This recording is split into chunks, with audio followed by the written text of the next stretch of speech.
Sign बोलते हैं। माझ्या प्रिय मुलांनो, जेव्हा तुम्ही स्वयंपाक करत असता आणि जेव्हा जेवण करत असता तेव्हा आपले मन आणि आपलं डोकं शांत ठेवा.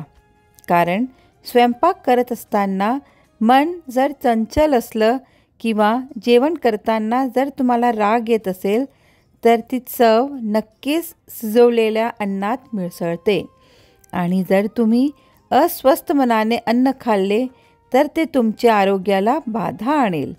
त्यामुळे अन्न शिजवताना व खाताना शांत रहा. कोणाकडून कधीच अपेक्षा ठेवू नका. मी सदैव तुमच्याबरोबरच आहे आणि तुम्हाला आनंद देणारी प्रत्येक गोष्ट मी तुम्हाला देईन. तुम्ही कमजोर आहे यावर विश्वास कधीही ठेवू नका. लहान किंवा मोठे प्रत्येक काम तुम्ही खूप परिपूर्ण करू शकता. तुमच्या मनात असलेली कोणतीही भीती आणि शंका तुम्ही दूर करा किंवा त्याच्यावर विश्वास ठेवू नका. म्हणूनच मी म्हणतो, आनंदी रहा आणि खूप हसत रहा. माझे आशीर्वाद सदैव तुमच्या पाठीशी आहेत.